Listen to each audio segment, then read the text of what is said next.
क्या नाम था? जगमाल भाई बदमाश आदमी था, हमेशा लड़ाइयां वड़ाइयां करते घूमते, कभी इसको कूट दिया इधर, कभी उसको कूट दिया इधर, और कोई बाहर नहीं मिलता तो घर में ही कूट लेते किसी को। एक बार मल्लीनाथ जी के भाई को कूटा जगमाल, तो मल्लीनाथ जी खुद ही तंग रहते जगमाल से, यार तू ठीक लड़ाइयां करता घूमता रहता है। राजधानी कौन सी इनकी? मेवानगर। एक बार मेवानगर के पास में कोई एक जगह थी, वहां पे लड़कियां गणगौर की पूजा करने के लिए कुएं पे गई हुई थी। भाई होली के बाद अपने गणगौर की पूजा शुरू हो जाती है, तो लड़कियां गणगौर पूजा करने के लिए कुएं पे गई। वहां से गुजरात का सेनापति निकल रहा था कोई, और गुजरात का सेनापति उन लड़कियों को उठा के ले गया। सिंडली नाम का एक गांव था, वहां की लड़कियों को महमूद बेग नाम का कोई सुल्तान था, उसका जो सेनापति है वो यहां से उठा के उनको ले जाता। जनता की रक्षा करने की जिम्मेदारी किसकी? राजा। अब लड़कियां शाम तक घर नहीं आई, घर नहीं आई तो घर वालों ने पूछता कि भाई किधर गई किधर गई, तो भाई कुएं पे गई थी, और यहां से वो जो सेनापति था गुजरात के राजा का वो उठा के ले गया। तो जनता बेचारी भाग के राजा के पास, और राजा को आका राजा जी हम टैक्स देते हैं, हमारी रक्षा करो, हमारी कन्याओं को उठा के ले गए। तो मल्लाह जी ने कहा यार ये तो कैसे हो सकता है, अपनी बहन बेटियों को उठा के ले जाए। और भाई कौन लेके गया? तो क्या महमूद बेग का सेनापति ले गया। तो कहा पीछा करो उसका। तो मल्लीनाथ जी अपनी सेना तैयार कर रहे थे कि पीछा करेंगे। इतने में जगमाल आया बाहर से कहीं से डोलता डोलता, उसने कहा डैडी आज इधर फॉर्म में कैसे? तो मल्लीनाथ जी ने जगमाल को डायलॉग सुनाए कि यार शर्म तो आती नहीं तेरे को, और इधर उधर घूमता फिरता रहता है, लड़ाइयां करता घूमता रहता है, और अपने राज्य की अपनी बहन बेटियों को उठा के लेके मर जाना चाहिए अपने सबको। तो जगमाल ने कौन उठा के ले गया? और तो गुजरात का सुल्तान है और उसका सेनापति उठा के ले गया। तो जगमाल ने कहा चलो ये इतनी बड़ी बात हो गई तो आप लड़ाई करने के लिए मत जाइए, मैं जाऊंगा और मैं उन कन्याओं को छुड़ा के लेके आऊंगा। मल्लाह जी ने कहा तुम बीच में किसी को ठोक पीट के वापस आ जाएगा, वहां तक जाएगा नहीं। अरे पहले इस्तेमाल करो, एक बार सेवा का मौका तो दो, मैं नहीं जाऊं तो बाद का बाद में देखेंगे अपने। तो अब जगमाल ने इधर से सेना तैयार की, पहले पता लगाया जाए कि भाई लड़कियां है कहां पे। तो पता चला कि वो जो गुजरात का राजा है महमूद बेग, उसकी एक राजकुमारी है, उस राजकुमारी का नाम है गिंदोली। क्या नाम है राजकुमारी का? वो अहमदाबाद रहती है। कहां पे रहती है? और अहमदाबाद में उस राजकुमारी का जो महल है, अपने वाली लड़कियों को उस महल में ले जाके बंद कर दिया, और अपने वाली जो लड़कियां वो जो वो शहजादी है गिंदोली, वो जो राजकुमारी है गिंदोली, उसकी नौकरानियां बना दी कि अहमदाबाद के महल में वो राजकुमारी गिंदोली रहती है, और अपने वाली लड़कियां नौकरानी है। गिंदोली कहती है मैगी खाऊंगी, तो अपने वाली लड़कियां मैगी बनाती है, और जो मेरे शैम्पू कर दो, तो अपने वाली लड़कियां उसके शैम्पू करती है, वो काम करवाती रहती है 7 दिन। तो जगमाल ने कहा कि अहमदाबाद के उस महल पर हमला किया जाए, और महल पे हमला करके लड़कियों को छुड़वा लिया जाए।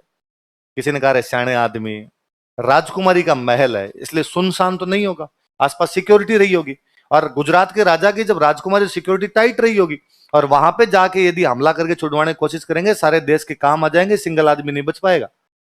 तो थोड़ा दिमाग से काम लो यार, ताकत ही सब कुछ थोड़ी होती है। तो क्या किया जाए कि पता लगाओ वहां से बाहर कब आती है, अकेली कब होती है, उस समय उठाने का प्रयास करते हैं, साम दाम दंड भेद सब यूज में लिए जाए। पता चला कि शुक्रवार के दिन अहमदाबाद से बाहर एक पीर बाबा की दरगाह है, उस पीर बाबा की दरगाह पे शहजादी गिंदोली धोख लगाने के लिए आती है, और जब वो धोख लगाने आती है राजकुमारी, तब अपने वाली लड़कियां नौकरानियां बन बन के साथ में आती है। ठीक है, तो वहां से उठाते हैं का। तो शुक्रवार के दिन वो दरगाह पे आनी थी वहां पे, तो बृहस्पतिवार वाले दिन शाम को ही जगमाल और जगमाल ने अपने छंटवा छंटवा साथी लिए थोड़े 10-15, वो वहां पे जाके बैठ गए घोड़े के व्यापारियों के बेस में। किसके बेस में? अपने राजस्थान में सबसे अच्छे घोड़े मालानी के माने गए, कि मालानी से अच्छे घोड़े अपने कहीं पर भी नहीं होते। तो मालानी के घोड़े डिमांड थी, मालानी के घोड़ों के व्यापारी इधर उधर घूमते रहते, ये वहां जाके बैठ गए। आता जाता कोई आदमी पूछे कौन हो भाई, यहाँ दरगाह के पास कैसे बैठे हो? भाई साहब व्यापारी हैं, घोड़े बेचने आए थे, खरीदना है तो लो। कोई पूछे रेट क्या है, तो 3,000 वाले घोड़े की रेट बताए 50,000। तो अगला बंदा कहे यार इतना महंगा घोड़ा? भाई साहब ओरिजिनल माल है मालानी का, लेना तो लो वरना चल यहाँ से चलते बनो आगे चलो। तो लोगों ने कहा फिर तुम्हारा एक ही घोड़ा नहीं बिकेगा। तो ये मन ही मन सोचे कि बेचना किसको है, हम कौन से घोड़े बेचने आए। और भाई एकदम नियत टाइम पे अगले दिन शुक्रवार आया, शुक्रवार के दिन दोपहर में 11-12 बजे राजकुमारी गिंदोली आई। अब पीर बाबा की दरगाह पे आएगी तो सेना थोड़ी होगी, भगवान के मंदिर में किस बात की सेना है? अपने वाली लड़कियां जो थी नौकरानियां बन के, किसी ने पूजा की थाली ले रखी, कोई ने अगरबत्ती ले रखी, कोई ने चादर ले रखी, किसी ने फूल ले रखी, किसी ने माला ले रखी, सब उसके साथ साथ में। वहां जैसे ही पहुंचे पीर बाबा की दरगाह पे, अपने वाले सैनिक उन लड़कियों को पहचानते थे, गांव वालों को तो पहचानते ही हैं, लड़कियां सैनिकों को पहचानती थी, और उन्होंने कहा आ जाओ सारी। उन्होंने सामान तो रकान फटाफट आगे घोड़ों पे बैठ गई, वहां से निकल पड़े। जगमाल गिंदोली को बिठा लेता है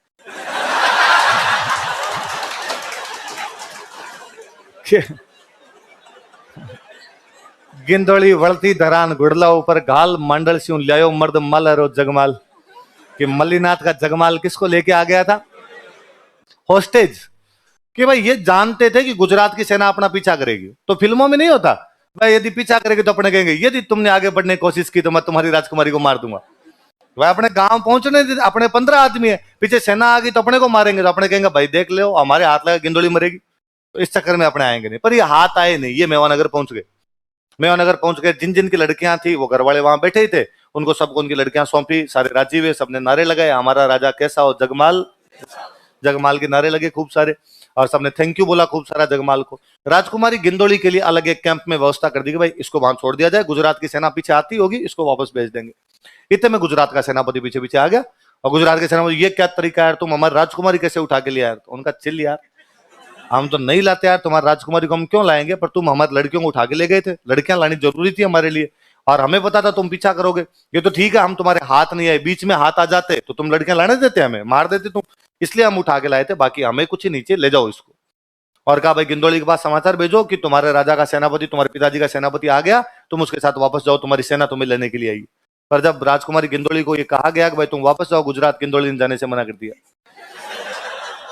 अहमदाबाद से मेवानगर आते आते गिंदोली को जगमाल से बेपनाह मोहब्बत हो गई थी। गिंदोली ने कहा अपने नहीं जाएंगे। हुआ क्या था कि जब वहां ये अपने वाली लड़कियां गिंदोली के महल में बंद थी, तो अपने वाली लड़कियां उस गिंदोली को डली कहती कि शहजादी गिंदोली कितने दिन तक तुम हमें बंद रख सकोगी यहाँ पर, हमारा भाई जगमाल आएगा और ये दिन हमें यहां से छुड़ा के मेरे कर्ण अर्जुन।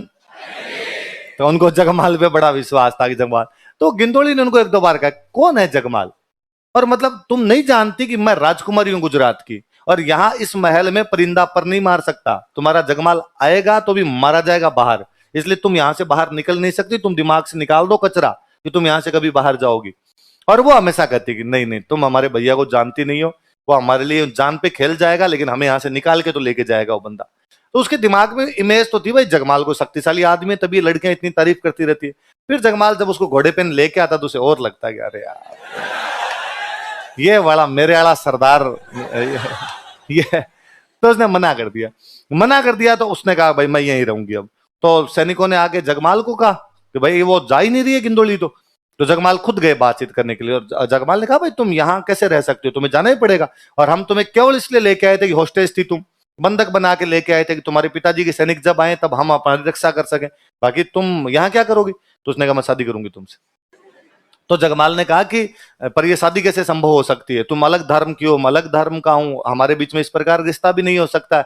उसने वापस कहा कि देखो मोहब्बत मजहब नहीं देखती है, प्यार कहीं हो जाता है, अब जीना यहाँ। फिर जगमाल गिंदोली से शादी करता है।